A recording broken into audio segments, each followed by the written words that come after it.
Welcome to ETL testing tutorial on our BlissPass Academy's YouTube channel. We hope this content helps you elevate your skills and advance your career to the next level. Before you really dive into this ETL testing tutorial, you need to complete some important topics. First and foremost thing is you need to know what is an operating system and also some of the Linux commands. And then you need to have a knowledge of RDBMS, that is a relational database management system. And then you have to have a knowledge of SQL or SQL. Then you need to have a knowledge of data warehouse for analytical processing. In the end, you also need to have a knowledge of software testing and little bit of Jira before you get into the ETL testing course. Are you worried? How do you get the knowledge? Don't worry. We have a tutorial for each of these topics. Please navigate to those tutorials and finish these courses and come back to the ETL testing course. We always want the participants to have a knowledge of the concepts complemented with the hands-on. Wherever required, we always include the hands-on along with the concepts. So hands-on can be done on MySQL or SQL Server. Most of this content is recorded on the MySQL. With the minimal changes, you can also run the same commands on the SQL Server as well. We have a separate playlist in the YouTube for the installation of SQL Server and also MySQL. You can watch those videos and install the MySQL or SQL Server, which is required for the practice. We do have an extensive playlist. Try to sequentially go through all the videos. Thank you very much. Please subscribe and share with your friends and family so that we can keep on coming back to you with the wonderful content. Thank you for choosing BlissPass Academy. We are really excited to guide you on your ETL testing journey. Wondering, we already learned about the data warehouse. Why are we bringing this again? Let us try to revise what is data warehouse with few more inputs and then transition ourselves into the ETL testing. So what is data warehouse? Data warehouse is nothing but a big comprehensive storage of current and historical information. And why are we storing that historical information?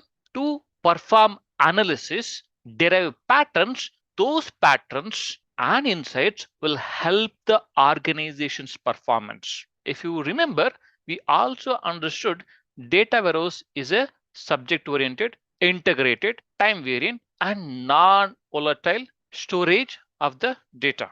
So, what exactly is a subject oriented? When you are building the data warehouse, subjects are considered rather than the organization's processes. When you say integrated, data warehouse is built by getting the data from multiple sources. And when you say time variant, we store historical data also and also a recent data as recent as 15 days back. And when you say non-volatile, as compared to the database, it is relatively non-volatile. So that is data warehouse. Why do we need data warehousing? Because data warehouse is needed for the business users. Data warehouse is storing the historical data. Data warehouse is helping to make the strategic decisions. Data warehouse is helping the organization data to be consistent and also to maintain the quality. Let us look at them in a bit more detail. Why do we need to construct or develop a data warehouse for the business users? If you remember, business users are the ones who are front ending and they would need the data points to interact with the customers, to take some decisions. But they'll not be able to really understand the nitty-gritties of the SQL queries and multiple aspects which are involved in the database. That is where we'll build a data warehouse and give access to the business users through the reports. That way, they'll be able to understand the data and take that inputs to take some decisions. If you look at the databases, RDBMS systems, mostly they store the data which is current. But as and when we are moving on, there should be some place we should store the data, right? That is where we need the data warehouse. And as I already indicated, we would need the data points. We would need the data from the past and present to perform the analysis, to derive the insights and patterns, to take the strategic decisions. That is where data warehouse helps. If you remember, the data warehouse brings the data from multiple sources. And when you are bringing the data from multiple sources, data warehouse helps to bring the uniformity and consistency of the data. And when you are moving the data from multiple sources, we'll be removing the redundancies, we'll be taking out any data which is not meeting the quality requirements. So that way, data warehouse helps us to maintain the consistency and quality of the data. So what are the advantages of the data warehouse? Why do we really need to maintain the data warehouse in an organization? First and foremost thing is, when you want to analyze something, if you have to connect to the multiple sources and you want to analyze, is it going to take less time or more time? It is going to take more time. So when you build the data warehouse, you have integrated the data from multiple sources and it is there at one place. So that way it will helps to create the reports as quickly as possible. So as we know, data warehouse stores the historical data. When you store the historical data as old as 10 years, 15 years, it will help the business users or analysts to analyze the data in time periods, and based on those trends make some predictions. As we already indicated, data warehouse allows us to access the data from multiple sources in a single place. The end user can also pull the data across the databases, and end users will also have a freedom to do analysis and visualize the data in nice graphs as a part of the reporting tool. So these are the important advantages of the data warehouse. Does anything come with only advantages? There are some disadvantages also. And what are they? So if you want to store the unstructured data, we cannot do that in data warehouse. Then if you want to make the changes in the data types, ranges, schema, and all those things, once you build the data warehouse, it is difficult. Sometimes warehouse users will develop different business rules. So one thing is, while building the data warehouse itself, you need a tremendous amount of money to build the data warehouse. Once we build the data warehouse, we need to take care of the training and implementation as well. Sometimes building the data warehouse may look very nice, but when you are building the data warehouse, when you are trying to get the data from multiple sources, it is a very complex process and you need to have a certain amount of knowledge to use the data warehouse. Wonderful. That is what is data warehouse. But how do you build the data warehouse? Is there any process? Can you recollect any process? Hey, that is where ETL comes into picture. But what is ETL and why do we need that? Let us understand that. So ETL stands for extract, transform, and load. As we understood, when you are building the data warehouse, you are getting the data from multiple sources. So you need to extract the data from multiple sources and transform that according to the business requirements and then load that into a data warehouse. So ETL is a process of extracting the data from multiple sources, transforming the data based on the business requirements, and loading that into data warehouse. So after extract, transformation, and load, the data will be there as a part of the data warehouse. As we discussed, which is subject oriented, time variant, non-volatile data will be there as a part of the data warehouse. So in extract, we are pulling or extracting the data from homogeneous or heterogeneous sources into a common area. So here you can see we're getting the data from RDBMS systems. RDBMS systems can be Oracle, MySQL, and many more. And we are pulling the data from applications also. And we are pulling the data from files also into a common area. We also call this common area as a staging area. See here, we are getting the data from multiple sources like table, it can be file, it can be anything, and into a common area called staging area. And what exactly happens as a part of the transform? So we don't want to store any data and whatever the data which is there from the source, right? We want to ensure that the data is uniform, consistent, and it has a quality. That is where transformation comes into picture. In the transform phase, what we do is we alter the extracted data based on set of rules, our business requirements in order to prepare that for loading that into a end target. Taking an example here, if you can see here, we are taking this from source, assuming that it is a staging area, and we are loading that into data warehouse. If you see, we have first name and last name as a two columns here, column one, column two. But if you see here, in the case of data warehouse, we have only one column for the whole employee. That is a very simple example of transformation. We're concatenating the two columns and making that into one column. Like that, we will have multiple roles, multiple business requirements. Based on that, the data will be transformed and then loaded into a data warehouse.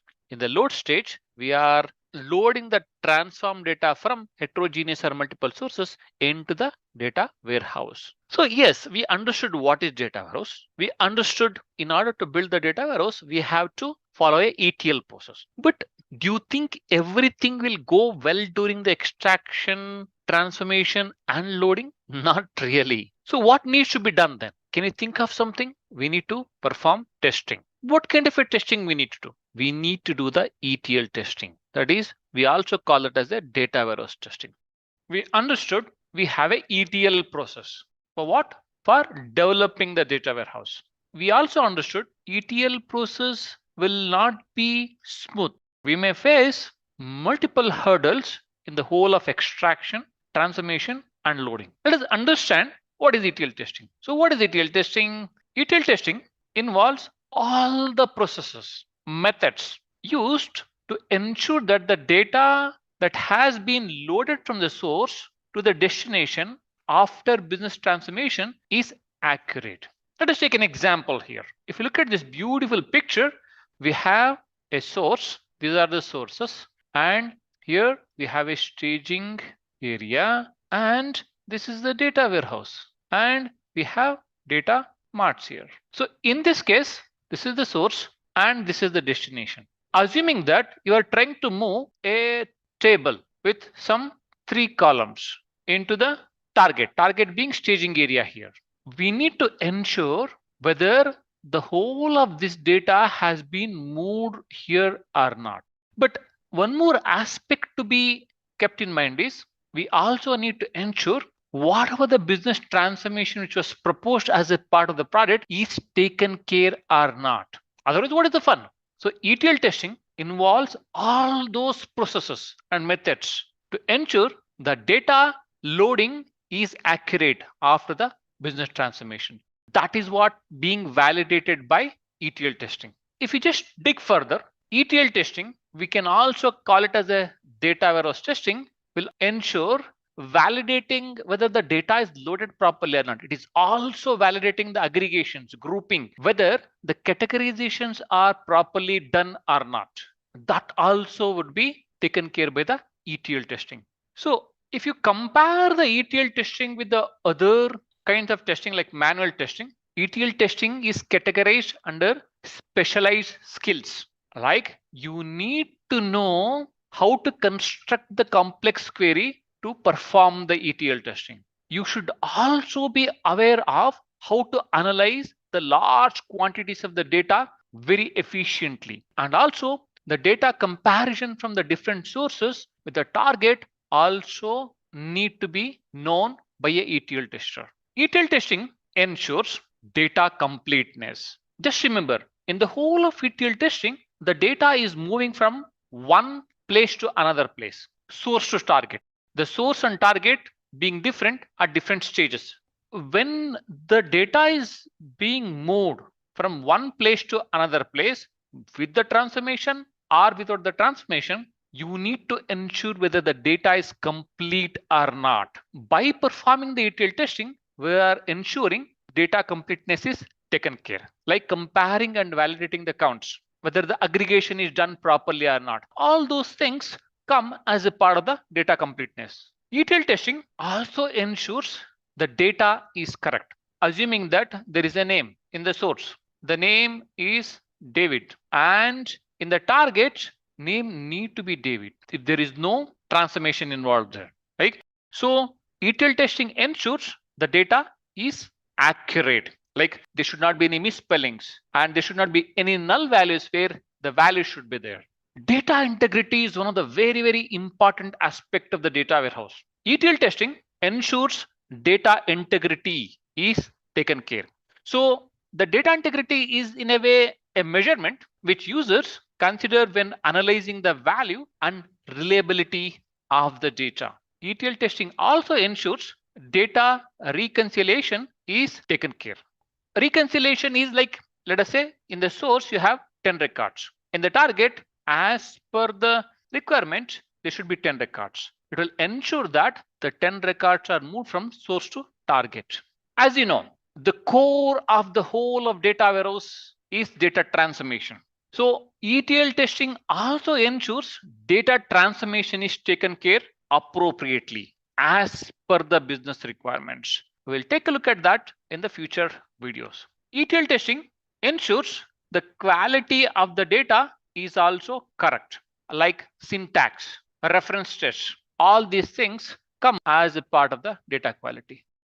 First and foremost thing is we need to understand the requirements. If you want to perform the ETL testing without understanding the requirements, how will you proceed with the ETL testing? So we need to understand the requirements. But how does requirements look like in ETL? Any idea? Before we really get into that, what exactly is a business requirement? Business requirement is a document. We also call it as a BRD or SRS or PRD. SRS is software requirement specification. PRD is product requirement document. So any BRD or a business requirements document is a formal report that details all the objectives or requirements of the project or a program or a business solution which is being built. It also describes why are we really building this product? Why are we really building the data warehouse in the current context? And also it describes business need or objective along with what is expected as the project proceeds. As usual, in the similar fashion as that of other projects, there will be business requirement document or software requirement specification or product requirement document as a part of any project.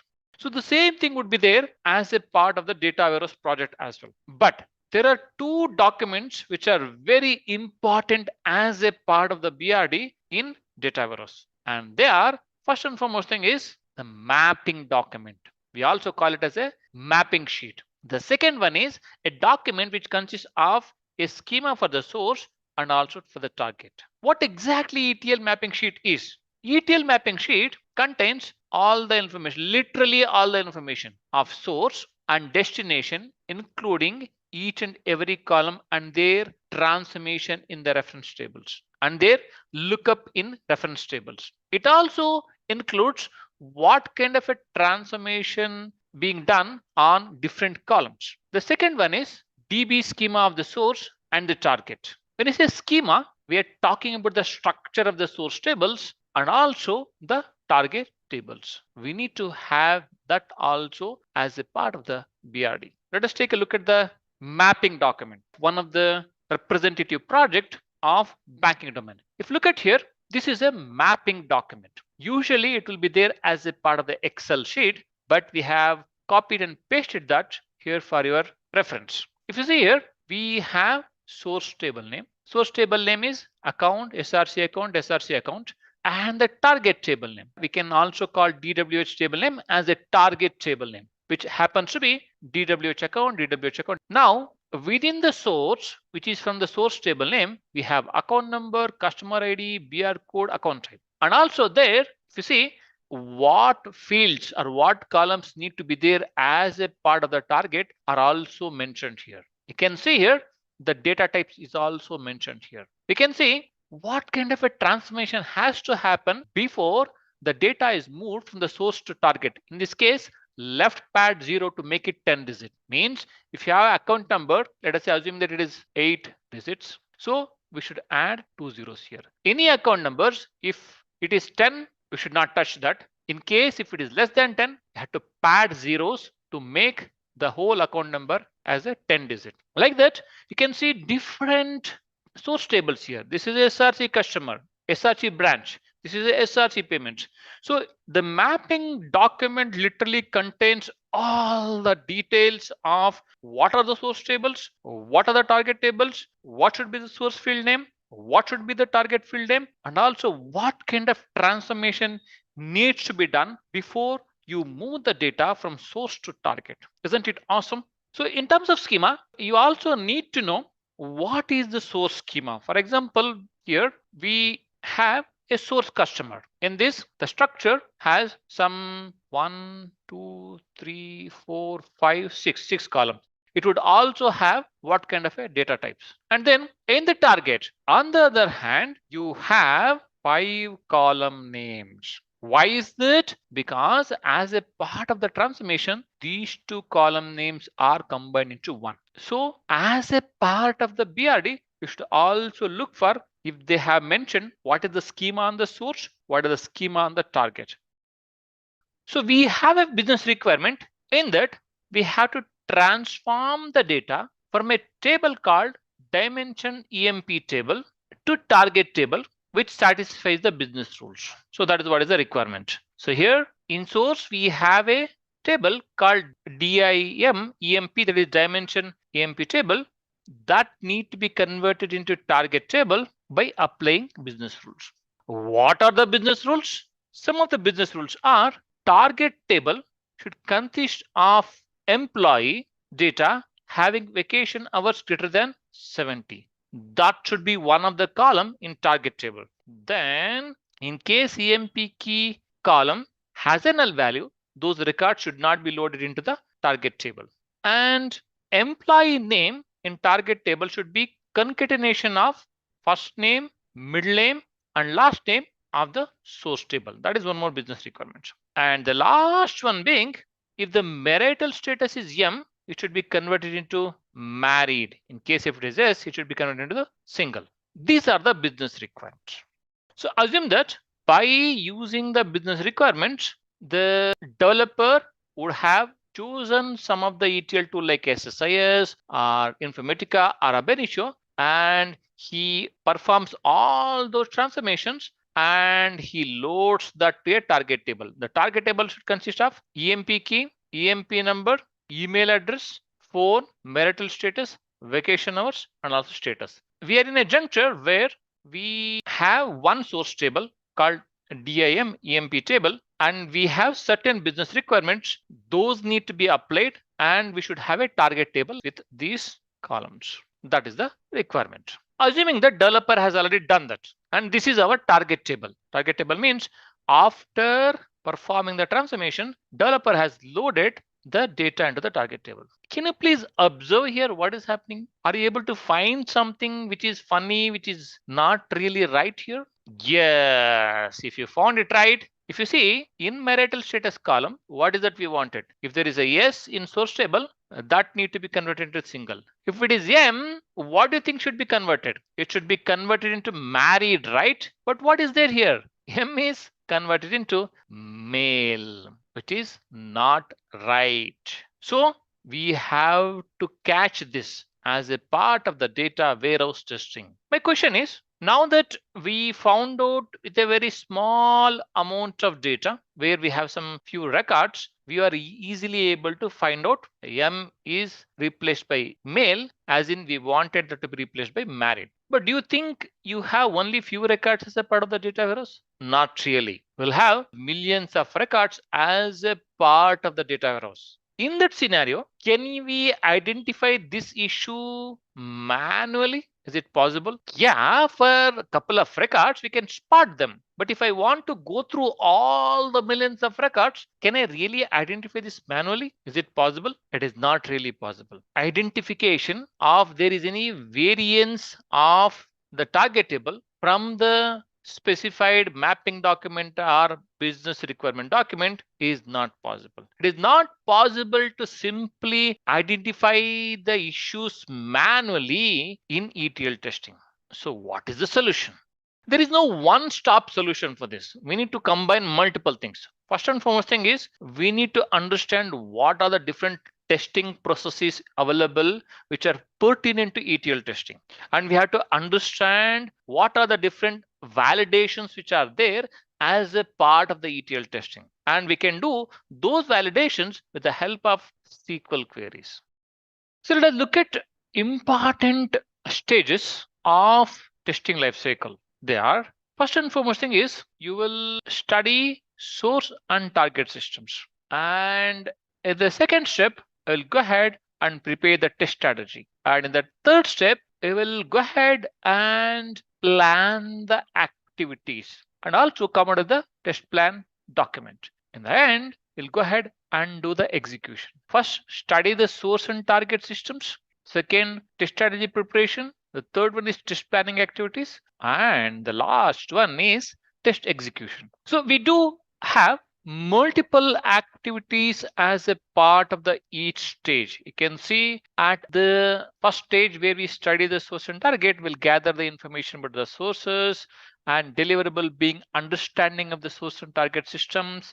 In the second phase, you will come out with the strategy document where we'll mention all the important types of validations with the approach defined. And in the third stage, where we'll be doing the planning, we'll come out with the test scenarios, test case documents, and also we'll prepare the source and target queries. And in the end, we'll go ahead and have the deliverable as the results from the test execution.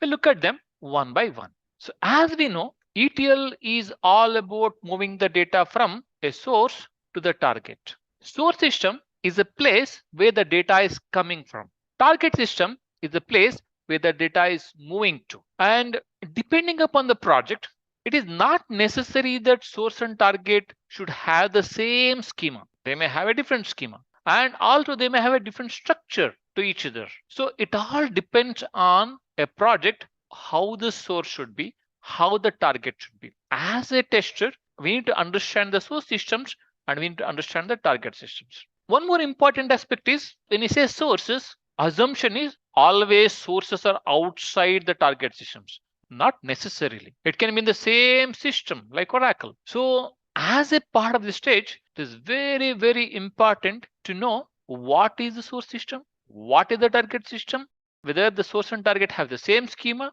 different schema. All those analysis need to be done at this stage. So once we have an understanding of source and target systems, we have to come out with the approach for ETL testing. So test strategy is nothing but a document which defines the approach for ETL testing. When we say approach, we talk about the different kind of validations which are done. How do I approach the test data? How do I sequence my types of testing? All those things are defined as a part of the test strategy. Whatever the approach you define as a part of the test strategy, that will be included as a part of the test plan as well. So some of the aspects of test strategy are, what is the approach for validating the data once it reaches the target? It can be data warehouse, it can be staging area, whichever the target area in that context, how do I validate the data once it reaches to the target? And each and every movement of the data from source to staging area, staging to the data warehouse, what kind of a transformation the data is going through. For that, validations are conceptualized here. Means what kind of validations do I need to do? What kind of validations do I need to consider in this current context? And the point-to-point validations, as I said, from source, the target. The source can be different sources like applications, files. The target can be staging area. We may have multiple points during the testing. All the validations are considered for all these stages. And also once we complete the validations, what is the approach for the end-to-end testing? Right from the source until the reporting, depending upon the project. That also will be conceptualized and defined as a part of the testing strategy document. So at this stage, we may also have to come out with the approach. How do I tackle the initial load? How do I tackle the incremental load? That also need to be defined as a part of the testing strategy. Once we perform the test strategy, where the focus is mainly on the approach, mainly on the testing, we'll move on to the test planning activities. Test plan is a detailed document, pretty detailed document, describes the test strategy, goals, schedule, estimates, deliverables, resources required to perform the ETL testing. in order to come out of the ETL test plan, we need to see what are the estimations, what are the business requirements that will be input for the test plan document. Then what are the entry and exit criteria which are mentioned as a part of the project that need to be redefined, or if they are not mentioned, we need to define the entry and exit criteria for the ETL testing. What are the schedules? For example, when are we getting the code? When are we getting the mapping document? When are we getting the data warehouse loaded? All those schedules also need to be defined or mentioned as a part of the test plan. It also outlines how many resources are required. Like resource can be from the human perspective, how many human resources are required, or resources in terms of environment, resources in terms of data.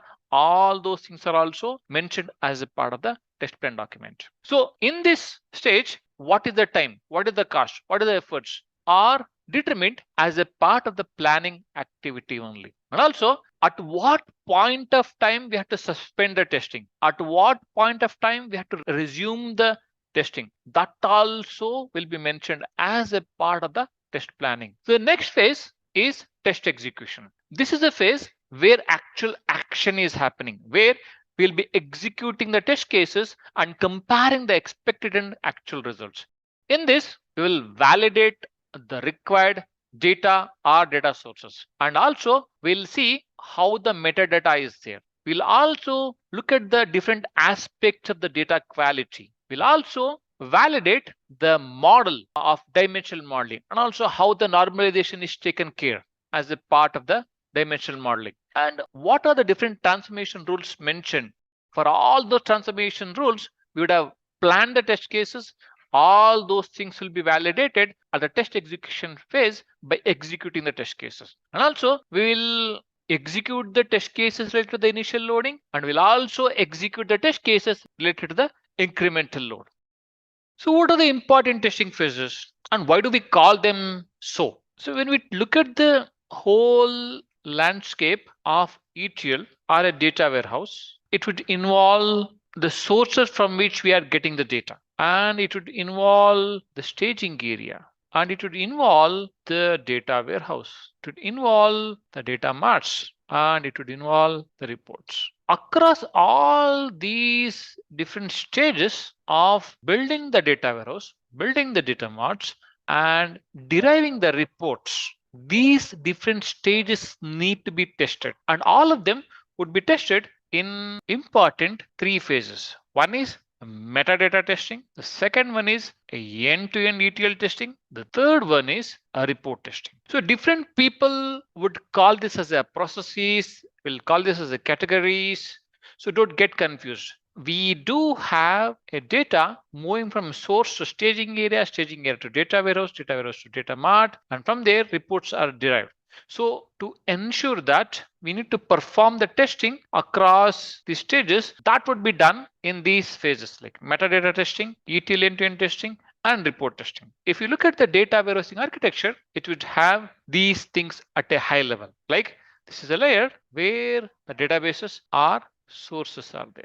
From there, modeling is done, integration is done, and the data warehouse is built. From there, the mining is done. From there, reports are generated. So the data is moving from here to here, right? As I explained in the earlier slide, the data is moving from sources to data warehouse to data mining and report generation. Now, until the data comes to this data warehouse, we do have a ETL process as indicated here. So at this stage, we'll perform the metadata testing, ETL end-to-end testing, and once the reports are generated, report testing is done. So what exactly is the metadata? To understand that, let us understand what is meta. Meta is something self-referential. Isn't it awesome? So you are referring to one. Meta is something self-referential. What is data? Data is a collection of raw facts. Now then, what is metadata? Metadata is a data about the data. If you look at the table, which has some 5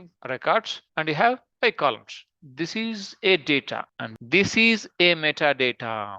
Means if you see, this is the data This is the metadata. These are all metadata. Extending that, metadata also consists of like what is the type of the column, whether it can accept the null values or not, which is the primary key, whether what is the default value it can accept. And all those things will be captured as a part of the metadata. So we have to perform the metadata testing so that the schema of the table is right and the structure of the table is right. If you properly identify the defect at this stage, it will be easy for you to save lot of time in the future. As a part of the metadata testing, we will verify the definitions of the table in data warehouse, like structure of the tables. We'll verify constraints in the tables and what are the different data types in the table and what are the different definitions of a columns and what is the length of the data. So in data type check, we'll verify what are the data types of both source and target tables. In case of constraints, we'll validate all the constraints. It can be primary key constraints or foreign key constraints or as per the specifications in the design document. So when we are defining the columns, we would have defined the column length should be so much, like it may be 15 characters, 20 characters, or 100 characters. So as a part of the data length check, we'll verify whether the columns are having the appropriate length or not. After verifying the metadata, we'll move on to the end-to-end testing. So as you know, in end-to-end testing, the data is moving from source to the data warehouse. From data warehouse, within source, there is a staging area and we have data marts. So we have to validate all that data movement from one place to another place, right? One source to another target. As a part of the data testing, the complete quality of the transform data, which is moved from one place to another place, is validated. As you know, once the data transformation and data integration is done, data warehouse will be loaded with the needed data that need to be validated as a part of the ETL end-to-end testing. So multiple aspects are done as a part of the ETL testing. We'll just cover some of the aspects. Like as a part of the ETL end-to-end testing, we'll see all the data transformations are complying to the business requirements or not. We can do that by using the SQL queries. Once we complete the ETL end-to-end testing, then we will do the report testing. So as you know, the people who are in the decision making positions, they wouldn't have the skill set to write a SQL queries and get the report. That is when we will use their reporting tools like Tableau or SSRS, business objects, and we'll create the reports. But do you think everything will be fine in reports? Not really. Maybe some problems with the data which is being fetched. Maybe there is an issue with the layout. There may be some issue with the placement of the pictures. Those need to be tested, right? That is where report testing comes to picture. Because reports are the basis for the business decisions. If you are not having an appropriate report, your business decisions will go wrong. And we need to have the reports to show us how the projects, how the company is running, what kind of a performance is happening. Reports are used to derive the patterns and insights and present it to the analysts or the management professionals. As a part of the report testing, we'll validate the summary of the report, layout of the report, and whether the calculations and computations are appropriate or not. In order to test the report, we'll perform the proofreading of the report and its data and how the computations are done. Otherwise, how will you do the report testing? So you will go ahead and create a report and perform the proofreading to validate the layout of the report, the way the graphs are placed, the alignment, and the border, and how the computations are done. So in order to validate the computations, we always validate the report generation data against the data in the warehouse so that the data what we are pulling and the way it is represented is correct in the reports. So as I said, reports are also tested from the GUI perspective, that is graphical user interface. What I mean by that is how the layout of the report, what is the border, and where are we placing the graphs. All those things are validated. So usually we perform the GUI validation or the layout validation manually, but other data validations can be taken through automation. By the way, we have discussed about the metadata in various forms, in various circumstances. Let us revise a bit. So what is metadata? Metadata is a data about a data. But remember, it is not the data itself. It is the data about the data. Metadata is the summarized data for the contextual data. What is contextual data? Contextual data, you can think of any background information that provides a understanding of an event, person, or an item, which is a real data which is used for some analysis and all those things. So metadata is the data about the data. Metadata is the summarized data. But if the metadata is not a data, metadata is a data about the data, is it important? Yes, it is. So we have to ensure right metadata is there for both the source and target tables in case of whole of ETL testing. Metadata check means verification of the data warehouse table definitions with respect to the mapping document. So as a part of the mapping document, they would have specified my data warehouse table should have these fields, these column names. This should be the data type. As a part of the metadata check, we'll be verifying that. What essentially we'll be doing? We'll be comparing the table column metadata across the environment to ensure that the changes have been migrated appropriately. Means we are trying to move the data from source to staging area, from their data warehouse, right? The data is moving from one place to another place. Whenever the data is moving from one place to another place, whether the column names, the metadata, the structure is intact or as per the requirements, that is what we will be validating with the metadata check. So as we understand, this is a metadata by one simple table where the table has a columns like customer ID, customer name, city, grade, and salesman ID. If you observe, we have a types here. We have a in customer ID, where customer name, where city, and grade is in int, salesman ID is in int. And also it is specifying whether the null values are allowed or not. And what would be the default values here? So this is a metadata of a customer table. Assume this is one of the target table. You need to ensure all this is appropriate as per the mapping document. As we know, mapping document has the details of source and target columns. It also has the data transformation rules and the data types. Mapping document also has the information about all the fields that define the structure of tables in both source and target systems. In metadata check, we have three important checks at a high level. One being data type check.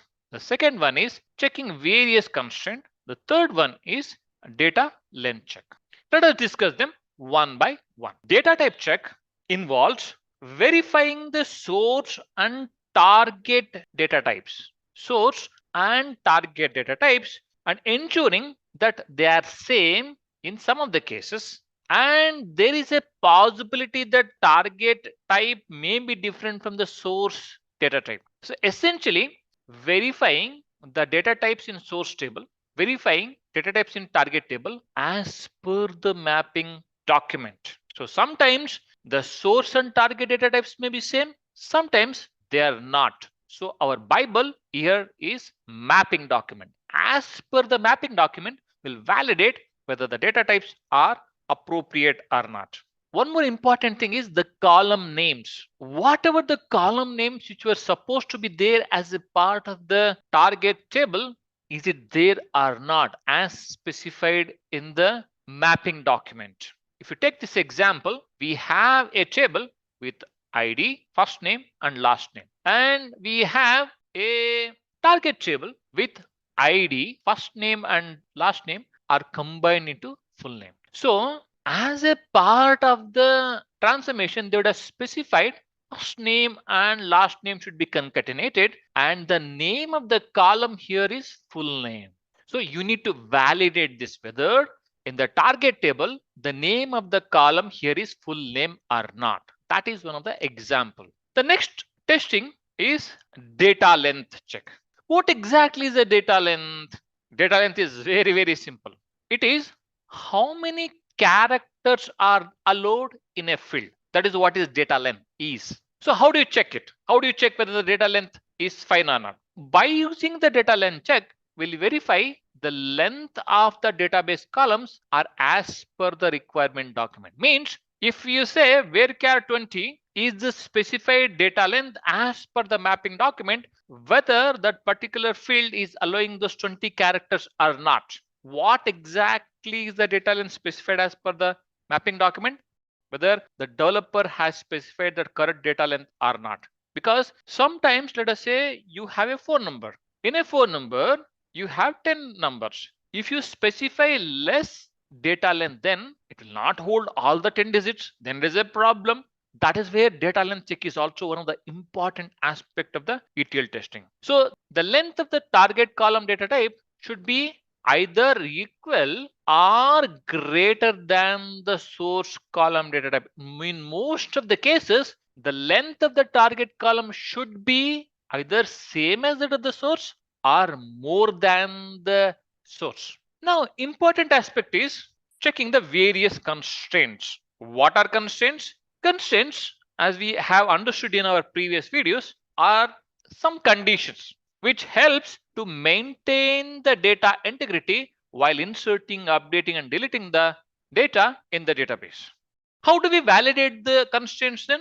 We'll validate the constraints by verifying the index values and constraints as per the design specification document.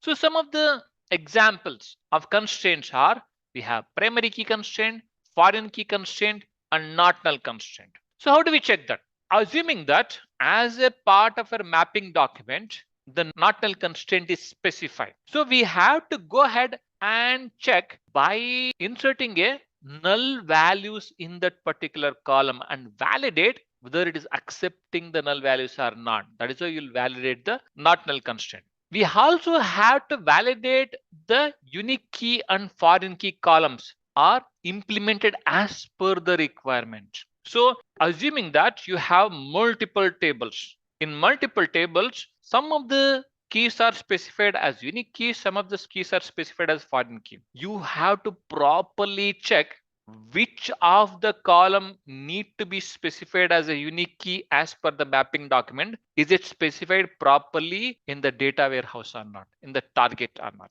And also, we also need to verify the table was named according to the table naming convention as specified as a part of the project.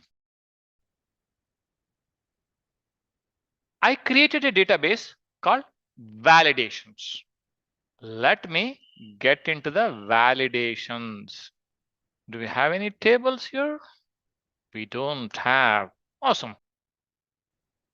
I created a table called salesman, and also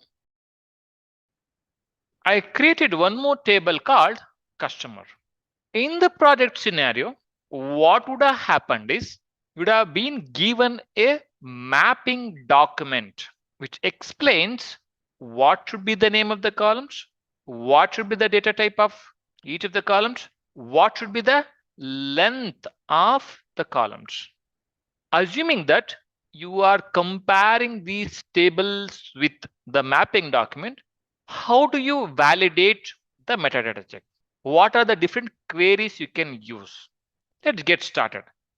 First and foremost thing is we can go ahead and say describe table customer.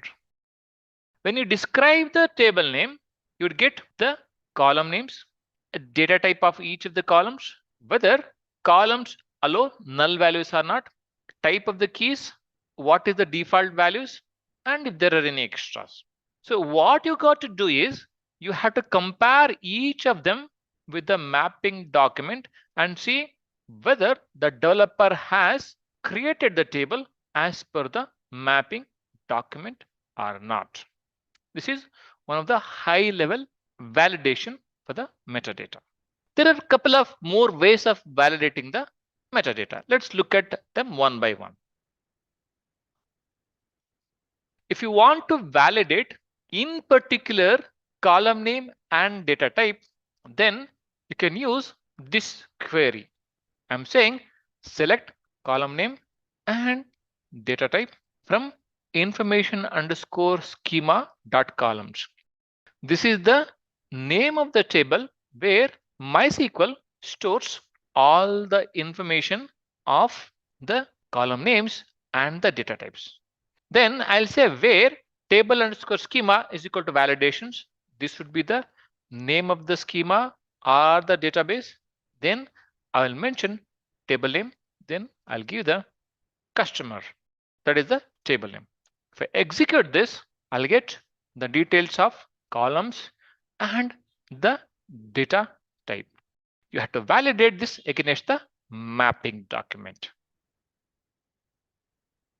What if you want to know the character length of columns? Then along with the column name, we can also fetch the character length, that is character maximum length from information underscore schema dot columns, and other details remain same. This is the name of the database or the schema and the name of the table.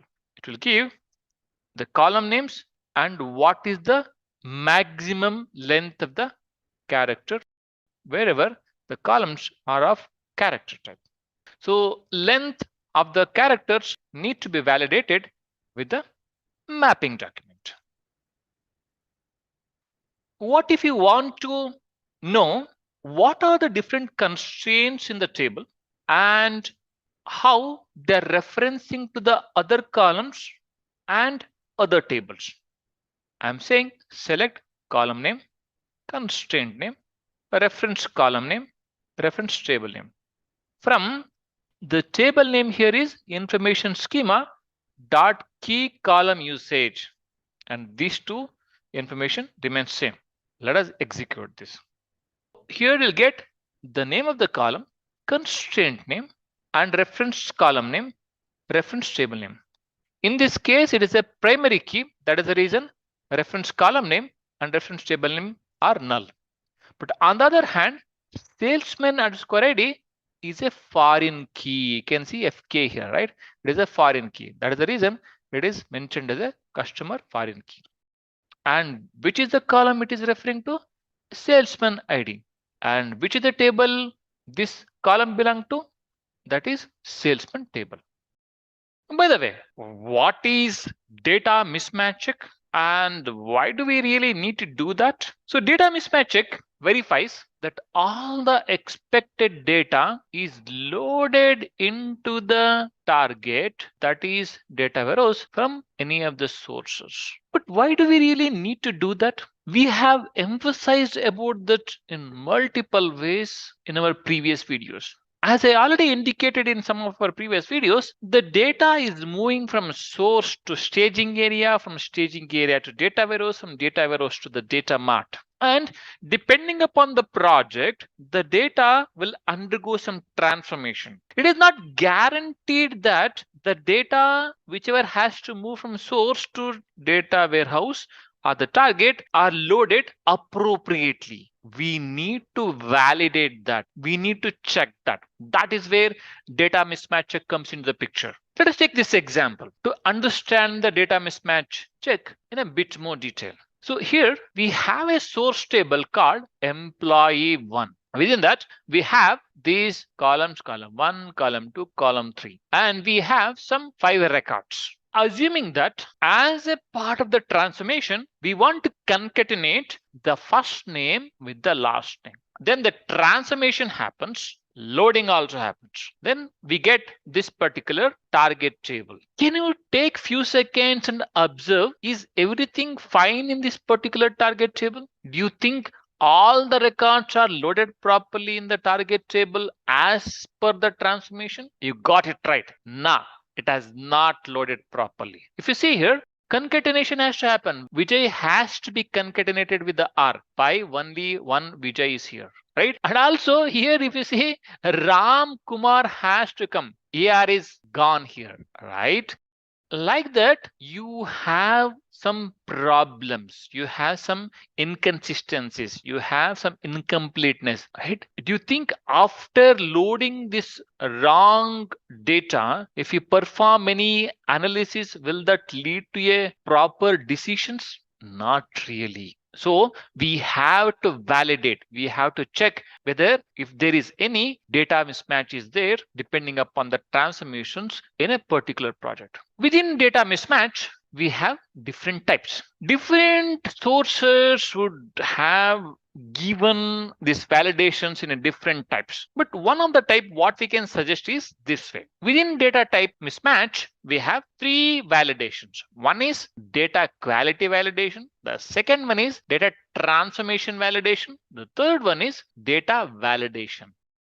Again and again, as a part of this whole course, we are saying the data is moving from different sources to the staging area, and from there, data warehouse, from there, data mart, from there, reports. The data is moving. The data is extracted from the sources and moved to the staging area. Data is transformed from the staging area and loaded to the data warehouse, and the different data marts are created from the data warehouses. So when the data is extracted and loaded, transformed and loaded, do you think the whole of data is available in each of the stages? Maybe or may not be. So we need to validate, we need to test whether the data is complete or not when the data is moved from one stage to another stage, right? That is where data completeness comes into picture. The purpose of the data completeness is to verify that all the expected data is loaded into the target from the source completely. Look at this word completely. Multiple factors determine the completeness. We'll look at them in the subsequent slides. Some of the things are when the data is moved from one stage to another stage, source to target, we should not have any missing records. And also we should not have any missing values. In order to ensure there are no missing records and there are no missing values, we got to perform the data completeness validation. How do we do that? We have to perform some of the tests like record count, column data profiling, data duplication check, and the data validation. Where in data validation, emphasis is on the values. We cover record count as a part of this video, while column data profiling, data duplication check, data validation will cover that as a part of subsequent videos. Hey, have I heard a term called record? What is record? Record is a very simple thing, right? It consists of multiple values in a single row. Record is nothing but a row. Or we can also call the record as a tuple. Remember our RDBMS concepts. So how do I validate the record now? Again, remember the idea is the data has moved from one place to another place. Data is extracted from sources and loaded into the staging area. Data is transformed from the staging area and loaded into the data warehouse.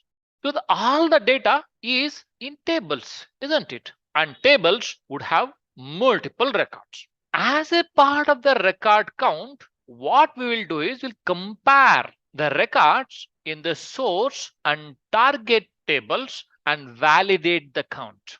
Assuming that we have a table S1 and table T1, the data has been moved from S1 to T1, source to target one. Assuming that we have 100 records here, and if there are no filtering of the records, all the 100 records need to be found in the table 1, that is target 1. We'll test that by a record count.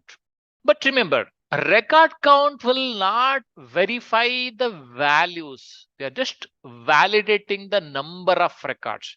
But the emphasis here is not on the values. And also in record count, we are not bothered whether the data is in an ascending order or a descending order. I took an example in the earlier slide. Source 1 has 100 records and target 1 also has 100 records, provided there is no requirement to filter or reject the records. In case if your requirement specifies that your records need to be rejected based on a particular criteria, we need to consider that criteria, that requirement while validating the records. So only the invalid record should be filtered out and the valid records need to be loaded into the target table. While validating, you should validate in such a way that only the valid records need to be moved to the target. Then that record need to be compared with the source records after applying the transformation. For example, here, if you say all the customer records with no first and last name should be rejected or filtered out. Assume you have 100 records. Within that, 10 records do not have the first and last name. Now 90 records need to be loaded into the target table. Here 90, 90, we need to compare both of them and a record count is matching. That ensures the data completeness according to the requirements. First and foremost thing is, let us go ahead and create a couple of tables. I am creating a table called emp underscore source, that is employee source, with 8 columns. And I have defined appropriate data types while creating this table. I'm loading the data. If I check whether the data is there or not, the data should be there. You can see there are 8 columns. 1, 2, 3, 4, 5, 6, 7, 8 columns. Okay. Let us create a target table as well. I created the target table. All the columns are same as that of the source table except the full name. What is happening here is, if you observe properly, there are 7 columns as a part of this table. 1, 2, 3, 4, 5, 6, 7. Why is that? As a part of the transformation, they're concatenating the first name with the last name. And there is one more transformation. What they are doing is they are replacing the F with the female, M with the male in the gender column. Let us load the data and check how the target table looks like. I'll say select star. This is our target table. Let us try to compare the source table with the target table. This is our source table where we have first name and the last name. They are concatenated and one column is created in the target table. This is our source table where gender column has only the alphabets F and M. That has been replaced by female for F, male for M. So this is the transformed target table. If you look at as a part of the transformation, there is no filtering, which makes the number of records come down in the target table. So how do we validate the count now? What should be the ideal thing? The ideal thing would be the number of records in the source table should be same as that of the number of records in the target table. So how do we do it? We'll say select count star. Let me copy.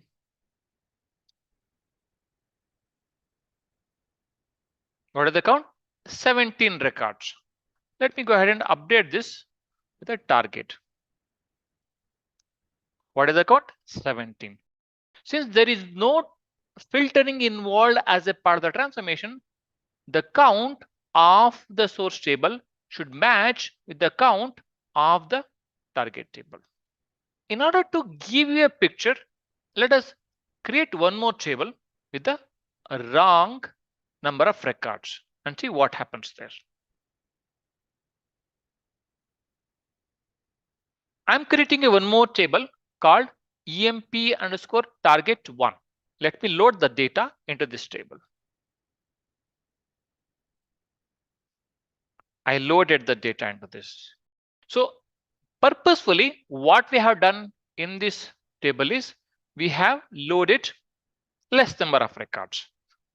Maybe sometimes developers should do the mistake, right?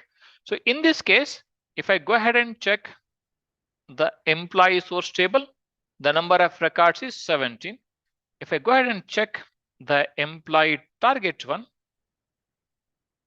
the number of records are 15, which is wrong. You have to log a defect for this.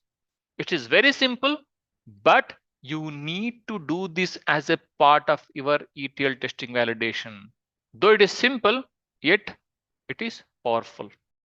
Column data profiling. What exactly is a column data profiling? Before I get into that, let us say you have a billions of records as a part of your data warehouse. Is it humanly possible to compare billions of records? It is difficult.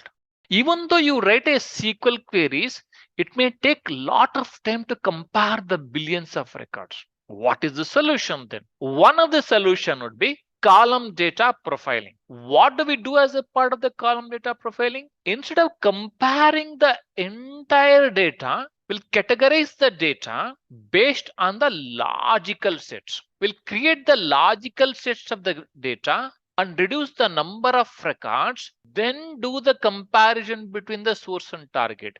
Essentially, you are applying a kind of filter or a grouping to reduce the number of records to do the comparison. So that way, you are validating the movement of the data with less number of records.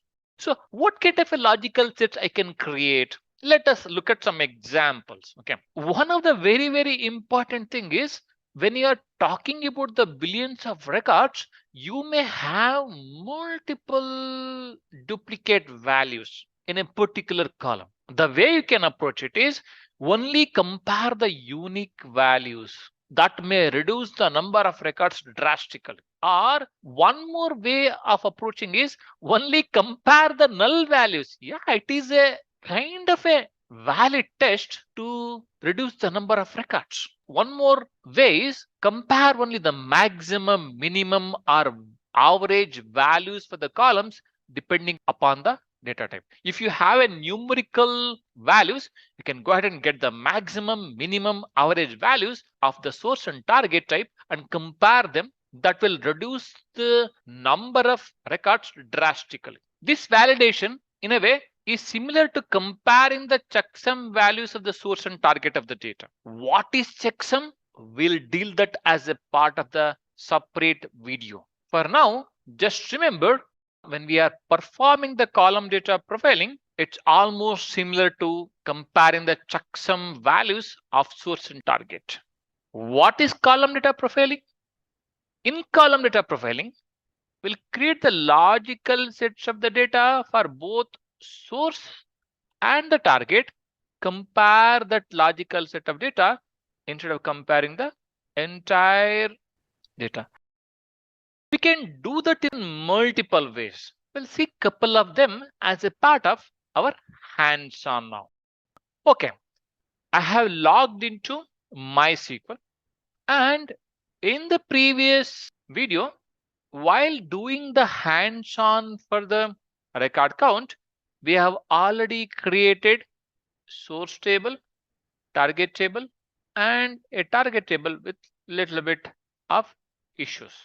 So we'll use the same thing, that is employee source table, employee target table, and employee target table 1, and understand how do we do the validation using the column data profiling. Let me go ahead and select the records in source. How many records are there? 17 records are there. In the real life project, you may have millions and millions of records. It will be very difficult for you to compare. What we can do now is, instead of comparing all the records of a source with all the records of target, we'll group by on a department ID and a source table and compare the results of the source with the target. Let's get started with that. Okay, we grouped by department name. For developer, we have 8, HR 2, sales 2, tester 5. This should be the ideal count for each of the departments. Now, let us do the same thing on the target. Okay, there you go. So this is the target table. We are grouped by on the department name, and we get the same count for each of the departments. Since there is no transformation involved with the filtering, the number of records should match between the source table and the target table. We can see number of records are 4 here, and we can see number of records are 4 here as well. And the count for each of the department should also match. You can see 8 here in the source table, 8 in the target table, 225, 225 in the target table. Awesome. Instead of running the two queries, we can run and get the result in one query, right? Let's do that. Okay, let us do the group by on the department name for both source table and the target table and compare the results of source table with the target table. How am I approaching this? If you see, I am joining EMP source with the EMP target. What kind of join I'm doing? I am doing the left join. Why am I doing the left join? Because we want all the records which are there in the left table, but which are not there in the right table. If there are any issues, this will help us to identify. And I'm grouping by on the department name in source table also, in target table also. Let's execute this. Awesome. Everything is matching here. Developer, developer, HR, HR, sales, sales, tester, tester, 8, 8, 2, 2, and 5. Wonderful. There are no issues here. What did we do here? Instead of comparing all the records of the source table, we compared only few records of the source table with the target table by using group by. Let us take one more example here. Instead of grouping by on the department, let us group by on some other column. In the previous query, we did a group by on department name. Instead of that, we are grouping by on city. Let's do that. Okay, so we do have some of the records with the blank values. That is the reason it is grouping by on blank. We have 3 as a count there, and Bangalore 4, Chennai 2, Delhi 1, Kolkata 3, Mumbai 2, Pune 2. Let us do the same thing on the target table.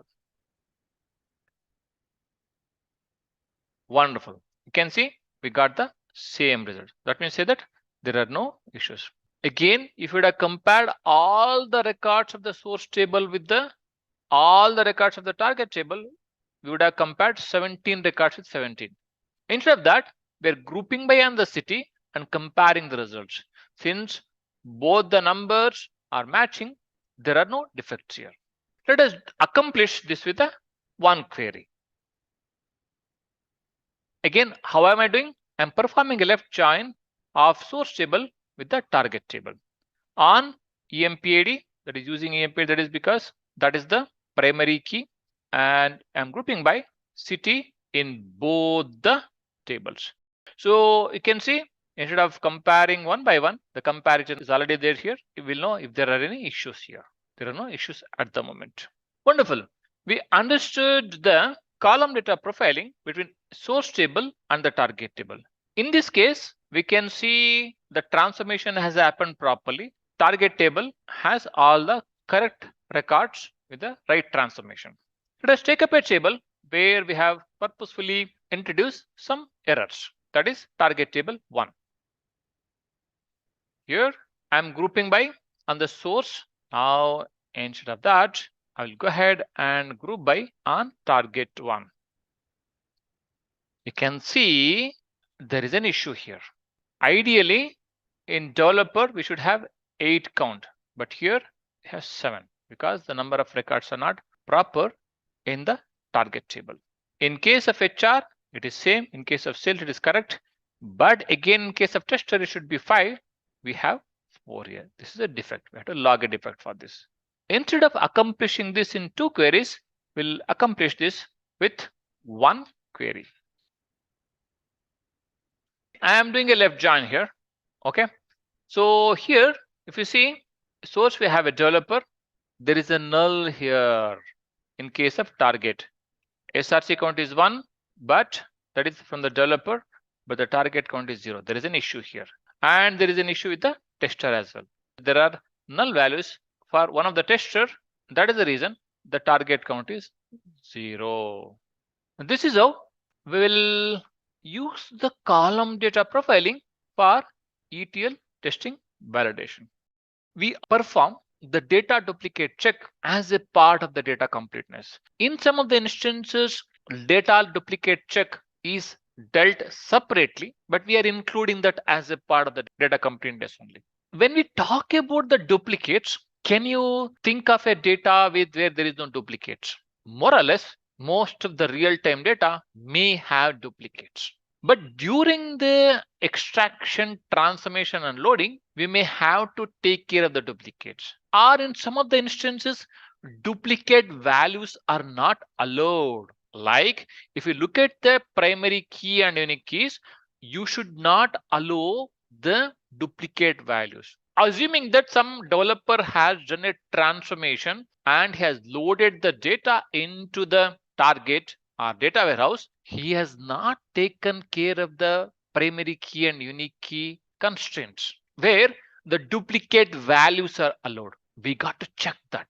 And also, in case if a requirement says you got to filter out the duplicate data, you have to ensure that duplicate value is removed and comparison is done between the source and target. Assuming that again source has, let us say, some 200 records and target has some 150 records. When we do the count check, there is a problem. The count is not matching. Can you say this is wrong? May not be, because as a part of your requirement, they would have suggested, hey, you have to take care of the duplicates. Out of 200, if there are 50 records are duplicate, that will be taken out. Then 150 records are loaded into the target, which is valid. Let us take an example for the duplicate check. Assuming that you are looking at the data of any retail company. In an organization, there may be a chance that their database may have a same names with the same initials. Does that mean it is a duplicate? Maybe or may not be. How do you validate that? By looking at the phone numbers. If you look at the phone numbers, if they have different phone numbers, most probably they may be different. Assuming that there is a possibility that one person may have different phone numbers, then the validation should go to either SSN number or Aadhaar number. So like that, depending upon the project requirements, you have to ensure that duplicate values are also checked as a part of data completeness. Take an example and see how do you validate the duplicates in the target table. I am there in a database called validations. We have few tables. I'm creating a table called customers. I'm loading the data into this table. So let us look at the data of this table. Please consider this as a target table. Select star from DWH underscore CUST. This is our data. You can see order ID is there, customer ID, phone number, food ID, food name, food cost, service type, and rating from 1 to 5. This is our target table. So how do you validate whether each of the column or combination of the columns have duplicate or not? Instead of directly giving you the final query, we'll take a step-by-step approach. If you want to check whether order ID has duplicate values, how do you do that? You group by that and count. You'll get to know whether you have duplicate or not in order ID. Let's do that. Oh, there is a duplicate. How am I doing it? I am grouping by on the order ID and selecting only those orders which are having count greater than 1. In this case, we got two order IDs which are having a count more than 1. Does that mean these two are duplicates? Maybe, may not be. Let us extend our query. Instead of only grouping by order ID, let us group by and the customer ID also. See how the results are there. Oh, this also appears to be duplicate. We have 5007 duplicate order ID, 303 customer ID. Do you think it is duplicate? Maybe, may not be. Let us extend our query. Oh, look at this. In all these three queries, we feel there is a duplicate. But instead of looking at only a couple of columns, let us extend this to all the columns. Then we'll get to know whether we have duplicate or not. So if you see, I'm grouping by all the columns, right? We'll get to know whether we have duplicate or not by grouping by all the columns and counting the records which are having more than one. Let's execute this. Look at this. We got only one order ID which is having duplicate. But how do you validate that the earlier one was not having a duplicate? We'll come to that. First, in this case, since we are grouping by all the columns, if the all the columns have duplicate values, then only we'll get this particular record. Otherwise, we wouldn't get. So that means say that it is definitely duplicate. It should not be there in the target table. This is a defect. You have to log a defect. But let us go back and see why 5007 is not a duplicate. Let us go ahead and select this. I'll say select. This is our query. I want to check only where order ID is 5007. If you see this order ID and customer ID and also service type, if you query only these three columns, it looks duplicate. When it comes to food name, the customer has ordered different food items. That is the reason it is not the duplicate. So wonderful. We understood step by step how do we go about finding the duplicate values. So instead of writing a query on only one column, for you in the project, you should write on all the columns to find the duplicate values. So what is data accuracy? Data accuracy is nothing but a correctness of the data, whether the data is accurate or correct in the context of the data being analyzed. So we have to ensure data accuracy is taken care as a part of the ETL process. Data accuracy is done to ensure that the data is accurately loaded and transformed as expected. As I said, the accuracy in the context of the project, accuracy in the context of the analysis, that is what is very important. Some of the aspects of the accuracy are whether the data is spelled correctly or not. So ideally, we should have a numerical values. Do we have a null values there? We were supposed to have a unique values. Do we have a non-unique values there? Whether the data is out of range. All these aspects come as a part of the data accuracy. So for example, assuming that customer age was supposed to be 32, but because of some wrong transformation, the customer age is calculated as 34. Isn't that inaccurate? Yes, it is. We need to find that as a part of the ETL testing process. We do have a couple of types for the data accuracy. One is data accuracy in terms of non-numerical type. The second one is data accuracy pertinent to the domain. Let us look at them one by one. When we say data accuracy in terms of non-numeric, we are talking about the values which cannot be averaged, which cannot be added, which cannot be treated as a numerical values. See here, what we do is we verify for the accuracy of the non-numerical content. For example, whether the email ID given is right or not. The pin code mentioned as a part of the address column in the table is right or not. If the phone number is in valid format or not. You may be wondering, hey, phone number is a numeric value, right? Yes, it is a numeric value. But will adding the different phone numbers would help us? So that is where we're considering that as a non-numeric value. We need to ensure whether the phone number is in a valid format or not, according to the country code, whether it is a 10 digit or it is a less than that. All those aspects need to be taken care as a part of validation of non-numeric values from the perspective of data accuracy. So coming back to the domain analysis, how do we look at the data accuracy pertinent to the domain? So we will look at the domain analysis in three ways: based on value, based on range, based on reference file. If you look at the domain, when I say domain, we are talking about a column here, right? So what is the domain of this particular column, and how do we specify the values based on the domain? Let us look at them one by one. So here, when you talk about the value, we will create the list of values that can occur for a column in the table as per the specification of the project, and validate those column values are subset of our list. For example, here, assuming that you want to verify the gender column, we may have male, we may have female, and we may have even the cross gender. At the most, gender column would have only three values, not more than that.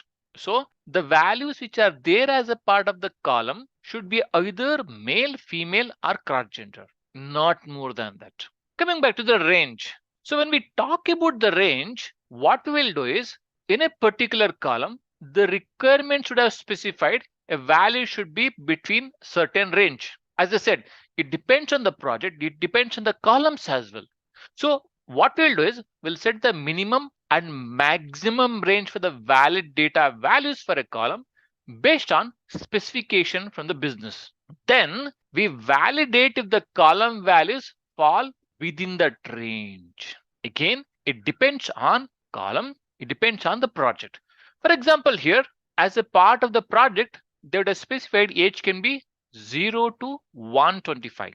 So in that particular project, if somebody wants to enter 127, 150, 200,000, this particular column should not allow them to enter a value greater than 125 years. That is the range. The last one is reference file. Here, when you are populating a table or when you are trying to do some calculations, a reference file is used to load to perform analysis. Let us understand this with an example. Assuming that there is a retail company like Amazon, Flipkart, Myntra, or any retail giant. Assuming that they have multiple transactions happening on a daily basis. As a part of the transactions, products are bought, right?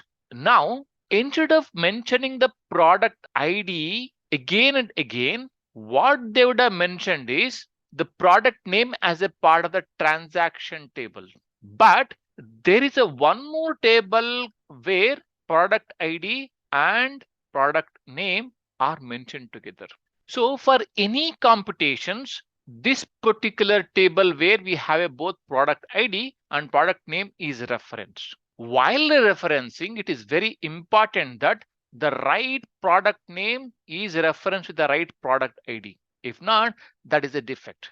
So we also ensure while the reference file is used, the values are correctly referred from a reference table or a reference file. We need to ensure that is also validated. There we understood there are two types of accuracy. One is non-numerical type. The second one is domain analysis. Let us look at the hands-on examples for these types. I have logged into MySQL. I am getting into validations database. I'll just check the tables. I do have some tables.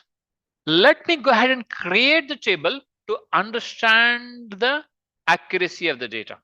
I created a table called customer underscore source. I am loading the table with the data. I did that. So let us look at the contents of this table. This is the table what we have. We have order ID, customer name, phone number, food ID, email ID, food name, food cost, service type, and rating. Let me go ahead and create the target table here. Target table is DWH customer underscore R and load the data into this. I created a table called DWH customer underscore R and loaded the data into this. And I'm creating one more table where I have purposefully introduced some of the errors. Let us load the data into this table. So when we say accuracy, that is the correctness of the data, whether the data is correct or not in the source table, in the target table. Let's look at these tables one by one. If you see here, we have one column called email ID. So all of us understood that the proper email ID will start with the name and also at the rate and the domain. It is gmail.com. See, any variation from that is not correct. Now, I want to validate whether the email ID in the source is properly populated in the target or not. How do I validate? First, let us start with the source. How am I doing it? I'm saying select all the records where email ID not regular expression means whichever is not following that. Please give me those records. That way it is empty set. Means to say that all the records have a proper gmail.com as the email ID. Let us do the same thing on the target table. The target table here is DWH customer underscore R. This is also no problem because all the records are populated properly. No issues of this Gmail. So let us look at the table where we have introduced errors. If you say this here, can see we got multiple records where the email ID is not correct. It says Roger, instead of saying at the rate, it says two. Okay. And Sush at gmail.com is not there. Balakrishna gmail.co. Like this, there are so many errors here. This is not really correct. So this is how we validate the correctness of the data. This is one of the very, very simple example to validate the correctness of the data. Let me bring up the table again. So I'm selecting all the records from the customer source table. Here, if you observe, one of the column is rating. The rating column has a range of 1 to 5. This is the source table, right? I don't know how the rating populated in the target table and how do we validate that. I'm checking in the source table. Give me all the records which are greater than 5 and less than 1. So none of the records have a rating greater than 5 or less than 1, which is correct range. Let us look at the same thing in the target table. Oh, look at the rating column here. We have 7, 6, and 6. This is a defect, right? Ideally, the range for the rating is 1 to 5. But in the target table, due to some mistake, out of the range, rating has been populated in this column. So this is wrong. This is how we validate the correctness of the range of values. We can also combine these two queries into one.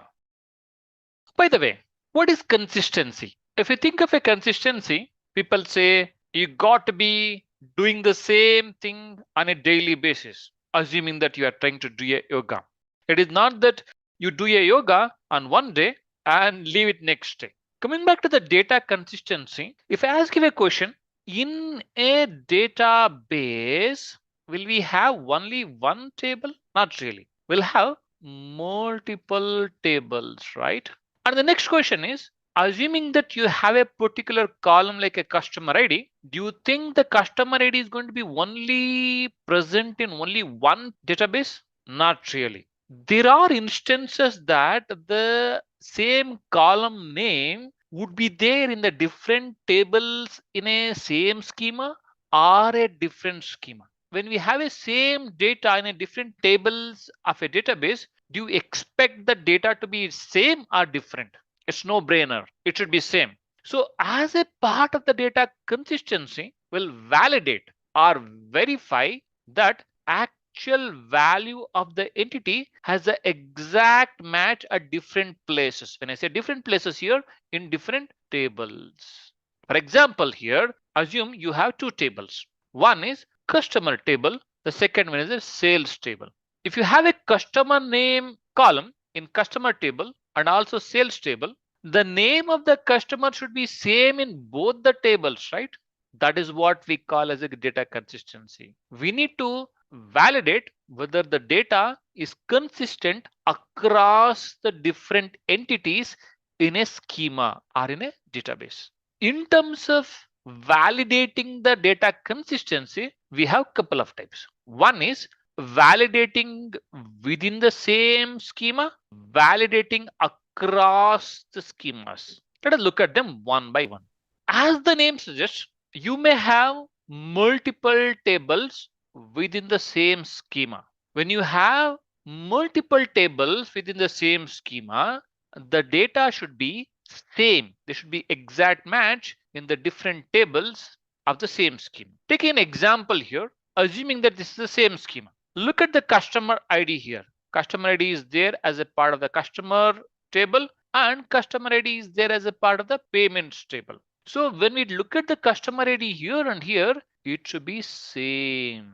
So we need to validate the customer ID in a customer table is same as that of a customer ID in a payments table. The next aspect would be if we have a data, if we have a same column across the different tables in a different schema, maybe one is a source schema, another one is a target schema, we need to ensure that the data is same across the schemas as well. Just because the tables are across different schemas, we cannot say the data may be different. If the column is same, the value should be consistent across the table within the same schema, across the tables in different schemas as well. For example, here, this is one schema and this is another schema. So we do have a customer ID here and we do have a customer ID here. So this is schema 1 and this is schema 2. The customer ID of this schema 1 in a customer table should be same as that of customer table in schema. If it is not, that would be a defect. We need to raise a defect. So as a part of validating the data consistency across the different tables in a different schema, we need to ensure that the data in different tables in a different schema is consistent, is same. There is an exact match if the column is same. We understood if we want to validate the data consistency, all we have to do is verify that the actual value of the entity has the exact match at different places. As we discussed, we may have same column in different tables within the same schema or a different schema. When we have a same column in different tables of a data warehouse, we need to ensure that the actual value of the entity has the same match across the different entities. Let us understand this validation with a very simple example. I have logged into MySQL and I'm using a database called Etl Testing. Let me see which are the tables here. I do have some tables. Let me go and create some tables which will help us to understand the data consistency validation. I'm creating a table called customer underscore S, which has customer ID, customer name, city, order ID, and product ID. There you go. I created a table. I'm loading the data into this table. Let me create a couple of more tables. I'm creating one more table named order underscore S, which has order ID, order date, and customer name. I am loading the data into this table. I'll create one more table. I created one more table called product underscore s, which has 3 columns: product ID, customer name, and price. Let me load the data into this. Okay, I created 3 tables and loaded the data into those 3 tables. Let us look at those tables one by one. The first table I created is customer table. I'll say select star customer underscore yes. So this is how the data looks like. You have customer ID, customer name, city, order ID, and product ID. We have some values in these columns. The next table I created is order underscore yes. Let us look at the data in this table. I have 3 columns here: order ID, order date, and customer name. The next table I created is product underscore yes. Let me go ahead and look at the data in that. Yes, this is the third table: product underscore ID, customer underscore name, price.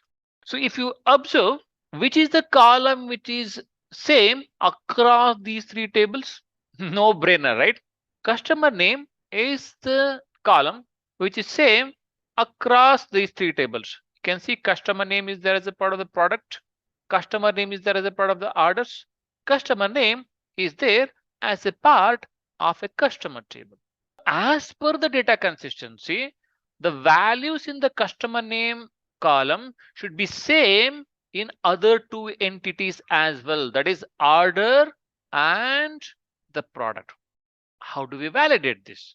We need to compare whether the name Brad Guzan is same in other 2 tables like orders. You can see there is a problem here, and here, yeah, this is correct here. Okay, so in one table, instead of mentioning Brad Guzan as a Brad Guzan, they mentioned it as a Guzan Brad.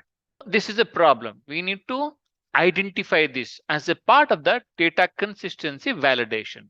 Let us go ahead and construct a query which will validate this. This is how I have constructed the query, where I'm comparing these 2 tables based on the order ID, because that column happens to be a common column between these 2 tables. It is customer table and orders table. And I am comparing customer name of customer table with the customer name of the order table. This is a very simple query. I am joining them on order ID column and comparing the customer name of both the tables. Let me go ahead and hit the enter button. Yes, there is a problem here. This is the table 1 customer table. This is the table 2. Table 2 here is orders table. Ideally, the name should be Brad Guzan. In the table 2, it is mentioned as a Guzan Brad. Ideally, the name should be Nick Rimando. Here in the table 2, it is mentioned as a Rimando Nick. This is the problem. So what we did here is we identified a data consistency problem. What is data consistency? We are ensuring if the column names are same across the different entities, the values also should be consistent across the entities. What we did here is we compared the customer table with the orders table. Let us do one more comparison.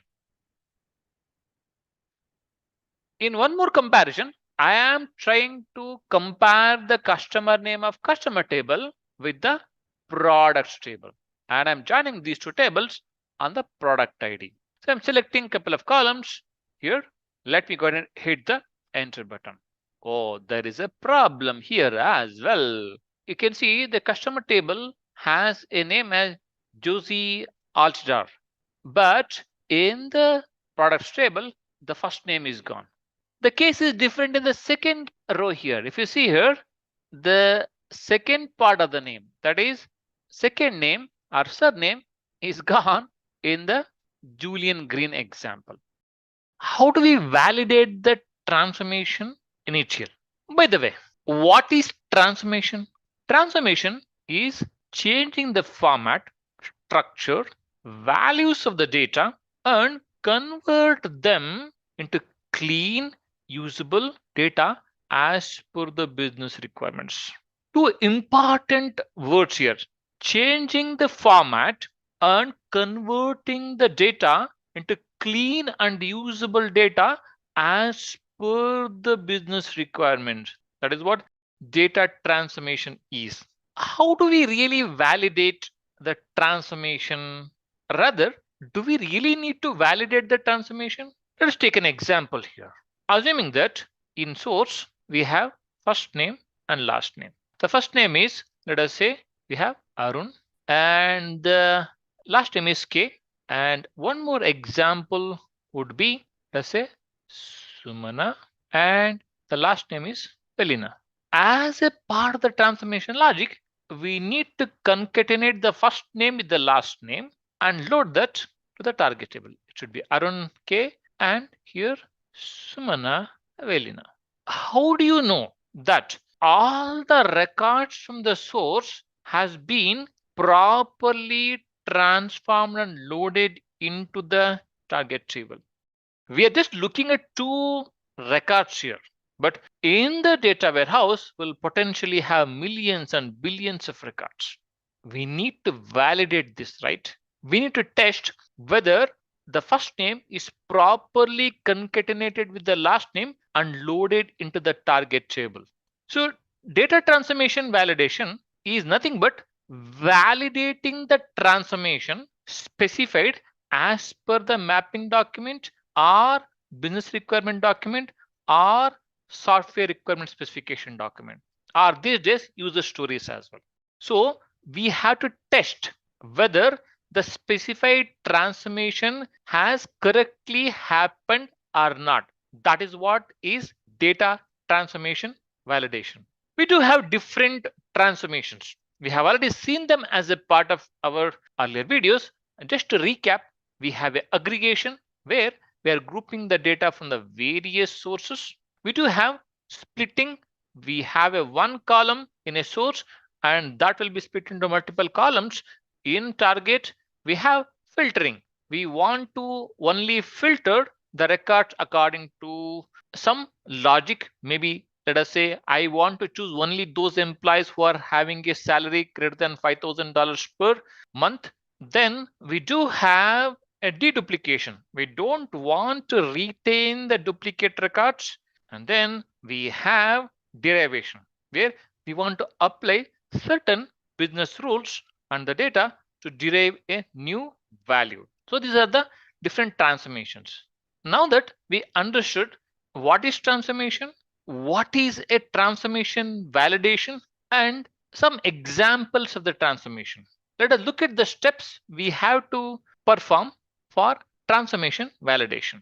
The first and foremost thing is you have to review the source to target mapping in the mapping document to understand the transformations.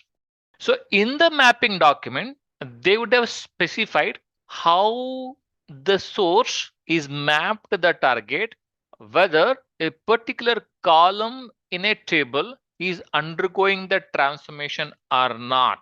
So we need to understand the type of transformation as mentioned in the mapping document. After that, you have to apply the transformation on the source data.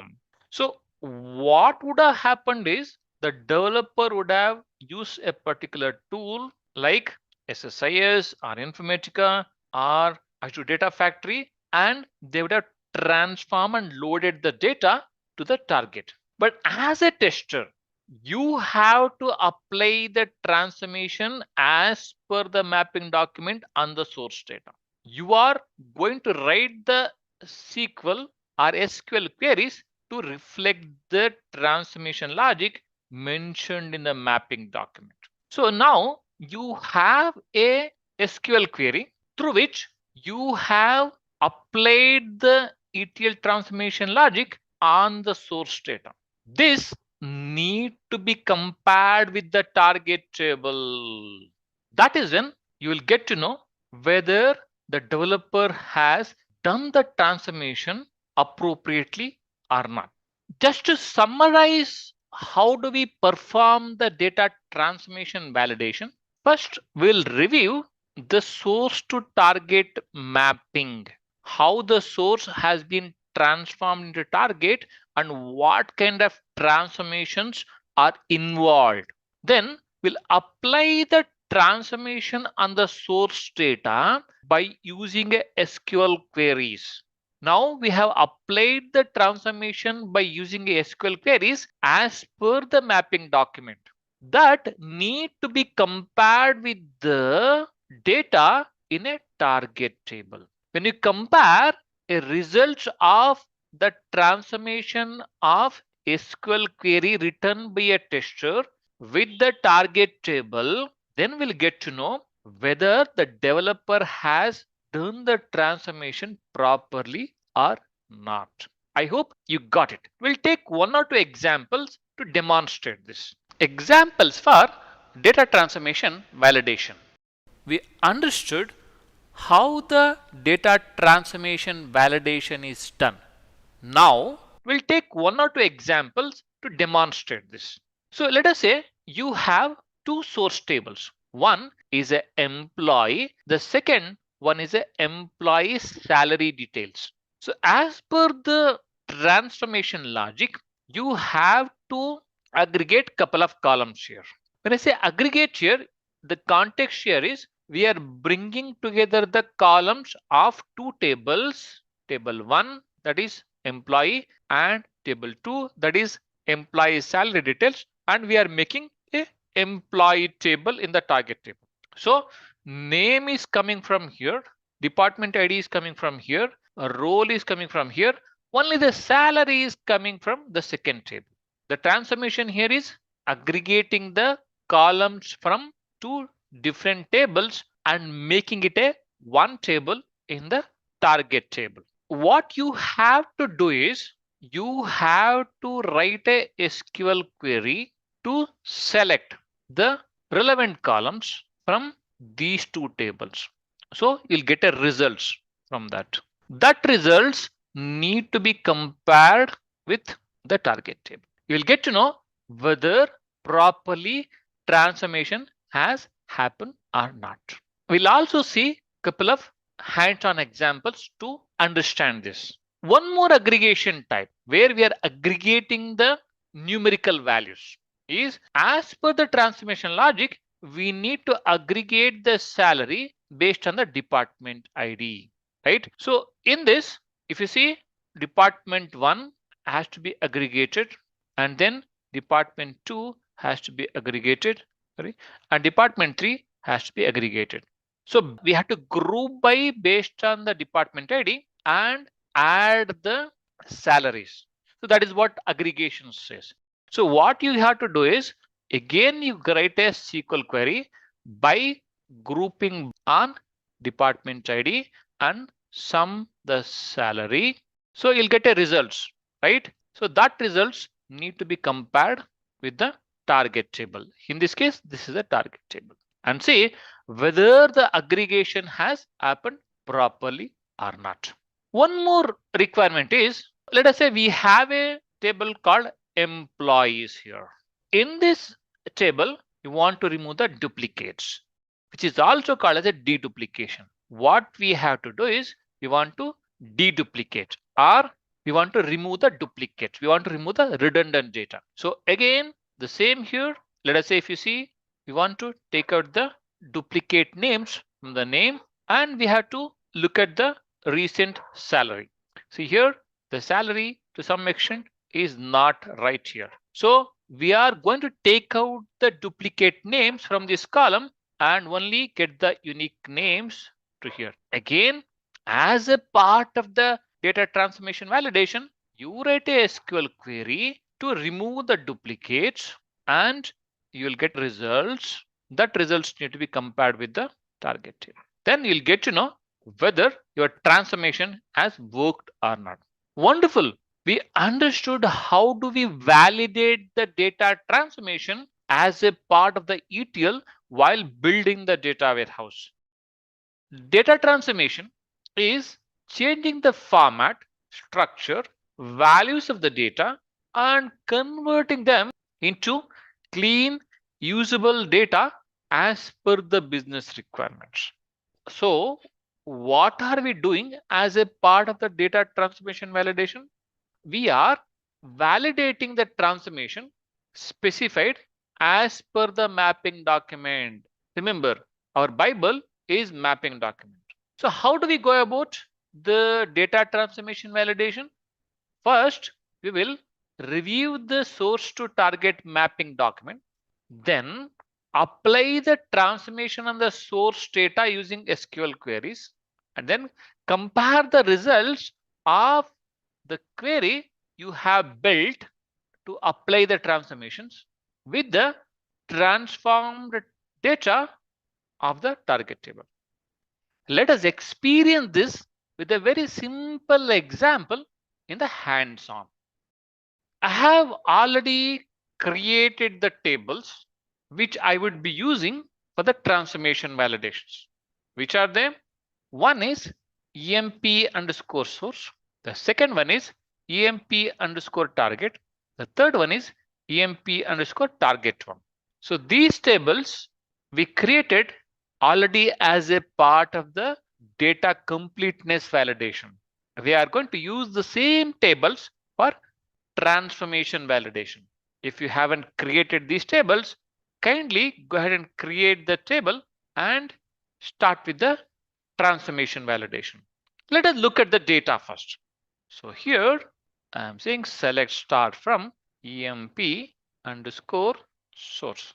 There you go. We have 8 columns: EMP ID, first name, last name, department name, joining date, city, gender, and salary.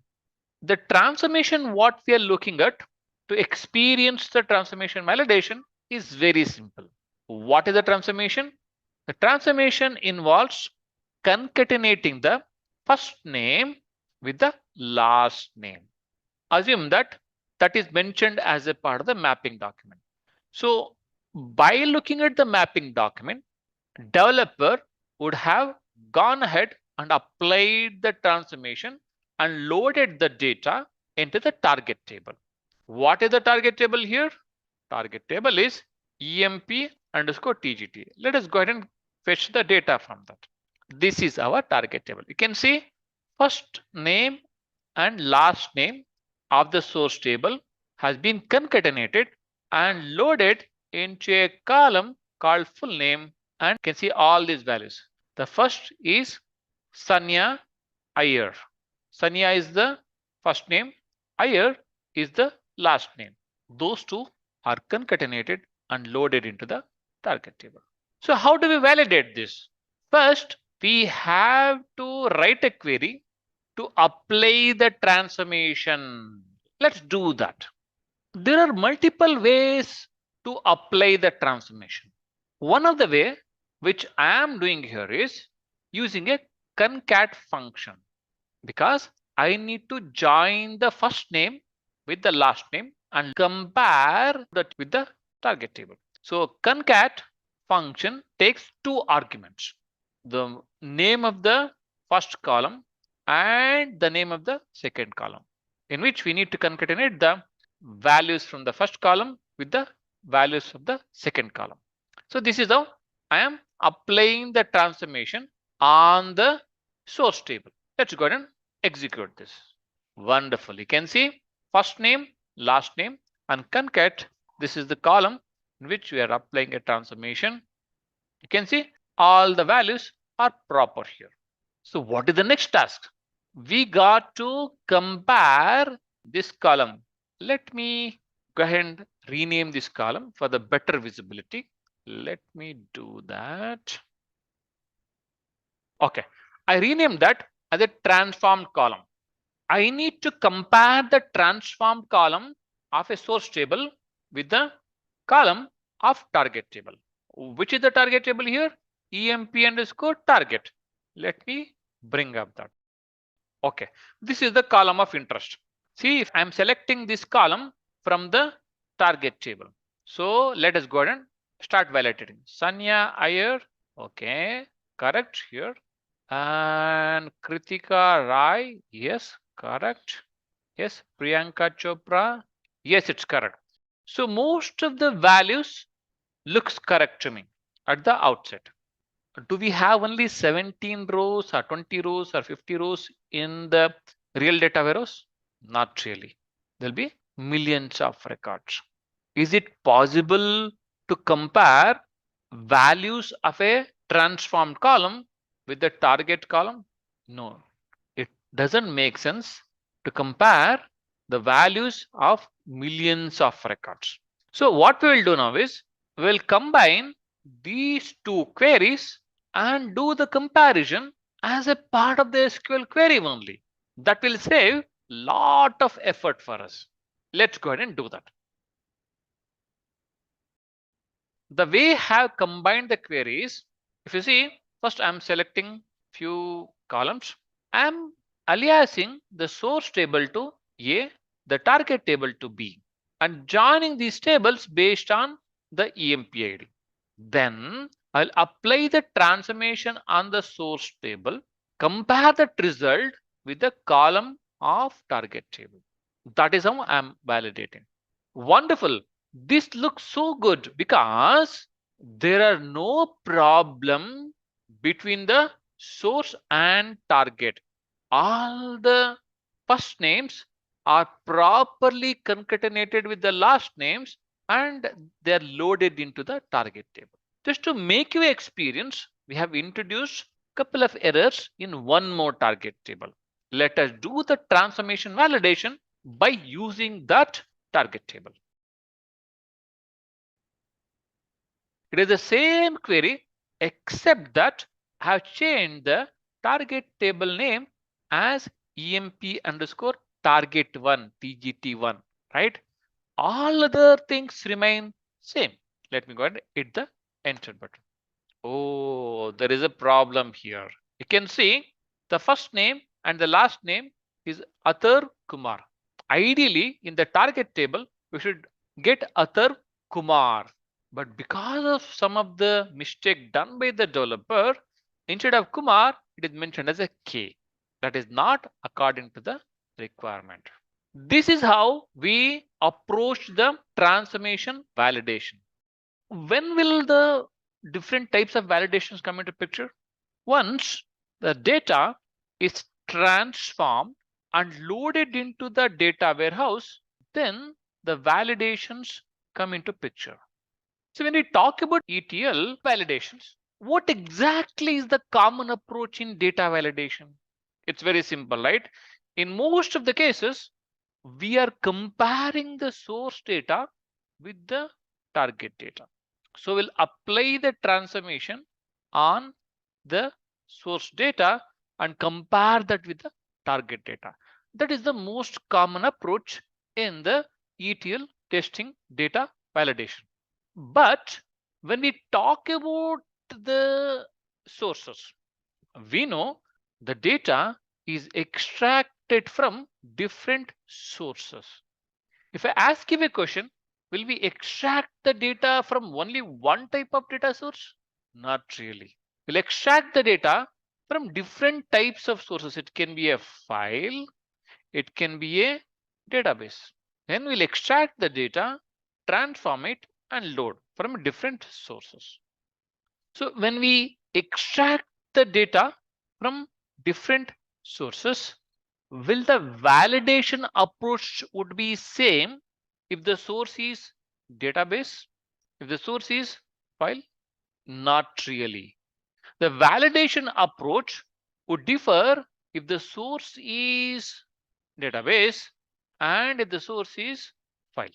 If the source is RDBMS, what are the different types of questions we have to ask to lead us to the different validation scenarios, in turn, validation approaches? So we have to ask, are they on the same RDBMS database like Oracle or SQL Server? Are they in the same database server? One is whether they are of the same RDBMS, The second thing is if they are of the same RDBMS or different RDBMS, are they installed on the same database server? The third aspect would be, as a tester, do we have access to both source and target tables? We have to think about all these aspects. Based on all these permutations and combinations, we'll have some scenarios. So to carry out the validations, we may have many scenarios based on the sources, whether they are installed on the same server, and as a testing team, you have access to the different sources. Let us look at some scenarios and the common approaches to them. So some of the important scenarios based on sources, whether these sources are installed in the same server or not, and do we have access or not. We'll discuss those scenarios. One of the very basic scenario is where we have a source and target in a different format. For example, source may be in a file format, but the target is in a database format. That is one of the scenario. The second scenario would be source and target are in same format, like database tables.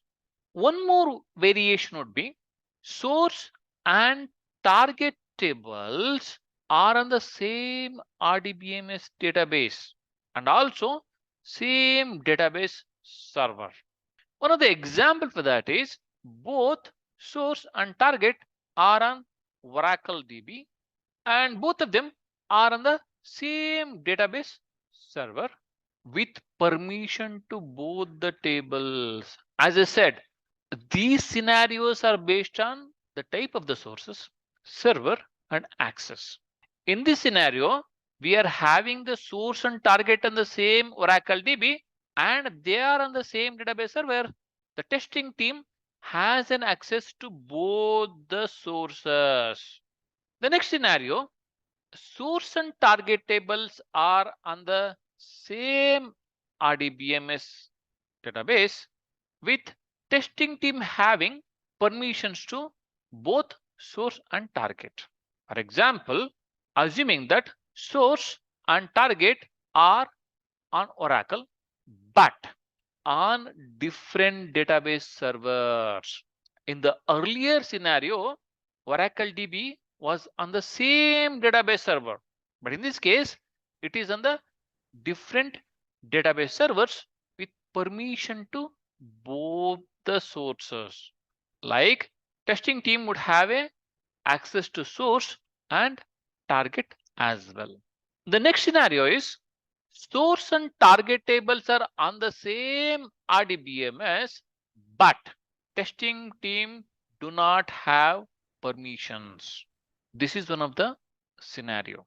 Example for this is, let us say source and target table is in Oracle DB, but on a different database server with no permission to source DB. The testing team has a permission to the target DB, but the testing team do not have a permission to source DB. This is one of the scenario. The next scenario is source and target tables are on different database types. Means in the earlier scenario, it was in the same RDBMS type, but in this scenario, the source and target tables are on different RDBMS types. Example for this is source is Oracle DB and the target is DB2. Testing team has permission to both the sources. Then the next scenario is source and target tables are on different RDBMS databases with no permission. This scenario is same as earlier, except that the testing team do not have a permission to source DB. We understood different scenarios based on where is the source, whether the RDBMS is in the same server or not, then whether testing team has access to the sources. Based on these three parameters, we derived different scenarios. Now, let us look at approaches. How do we approach data validation for those scenarios? First scenario, what we looked at is both source table and target table are on the same RDBMS database. Taking an example, assume source is also Oracle DB, target is also Oracle DB, and both of them are on the same database server. And as a tester, you have permission to both source table and target table. Given this scenario, how do you approach your data validation?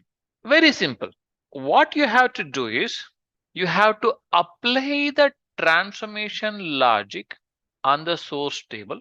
Now compare the results with the target table. For the comparison, you can use very simple except queries in SQL Server and minus queries in Oracle. This is the first scenario, which is very simple, and this is the approach to perform the data validation for this scenario.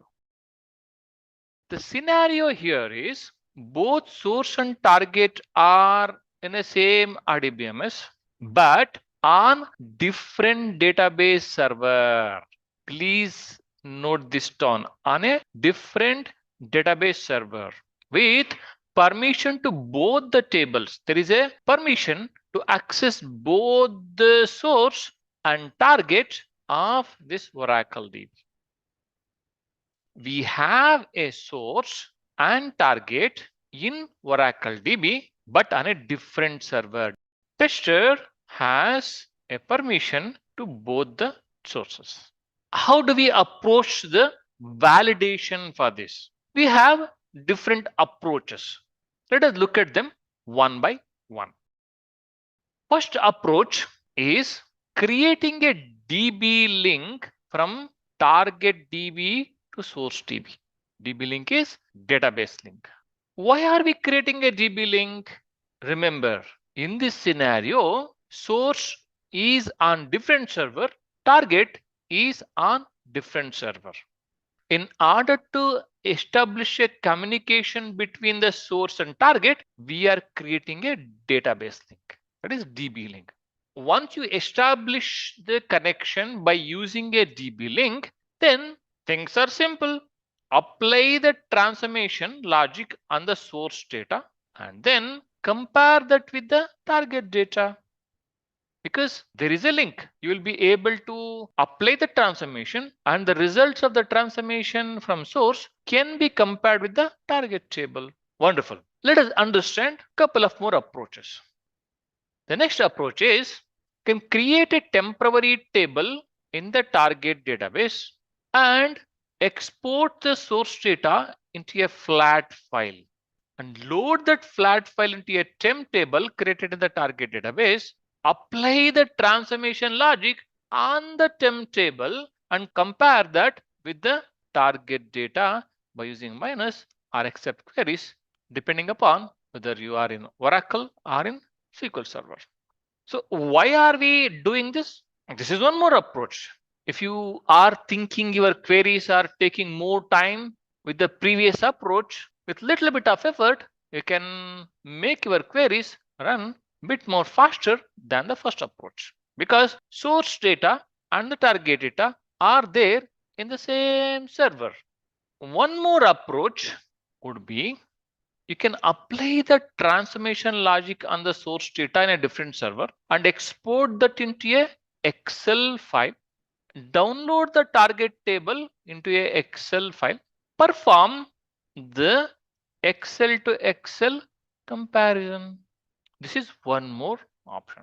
We are giving you different options so that you can implement whichever the approach can be implemented easily in your project. When we compare the data in Excel, you may think, doesn't Excel have a limitation? Yes, it does. Now, in this scenario, source and target tables are in different RDBMS databases. It is different. It is not in the same RDBMS. For example, assume that source is Oracle DB. The target is SQL Server. For both source and target, testing team has a permission. So in this context, how do you approach the validation? Let us look at that. One of the approach is create a temporary table in the target DB and export the source data into a flat file and load that flat file into the temporary table created in the target DB. Load this data into the temporary table. Then apply the transformation logic on this temporary table and compare that with the target table. Yes, we have already seen this approach in the previous scenario also. A similar approach works in this scenario as well. And the next approach would be apply the transformation logic on the source data, export that into a Excel sheet and export the target table into a Excel file and perform the comparison in Excel files. This is how you approach the data validation when the source and target tables are in different RDBMS databases. So what are the scenarios? Here, the scenario is source and target tables are on the same RDBMS database, but on a different server. And there is no permission to access the source DB. Let me repeat again. Both source and target are in the same RDBMS, but on a different server with no permission to access the source DB. And one more scenario is source and target tables are on different RDBMS database and there is no permission to access the source DB. Example being source is a Oracle DB, target is DB2 or you can say SQL Server with no permission to source DB. You don't have a permission to access the Oracle DB. In both these scenarios, what are the approaches? The first approach is create a temporary table in the target DB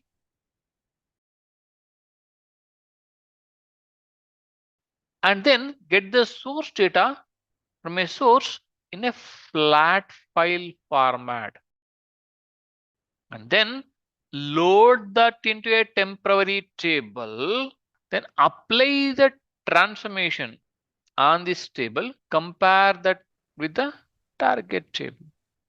That is one of the approach. The second approach is get the source data from a source in a flat file or a Excel format and then apply the transformation manually. Then download the target data into an Excel and perform a comparison in Excel. This is one more approach. As I have already indicated earlier, source might be in a flat file and target might be the table. In order to tackle this, we were using Excel in the previous scenario.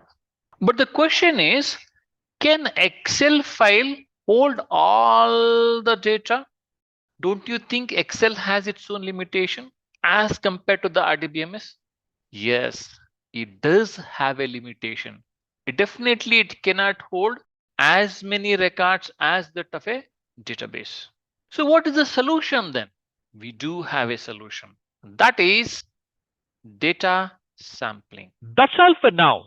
like and subscribe and turn on notifications for future videos. Thank you.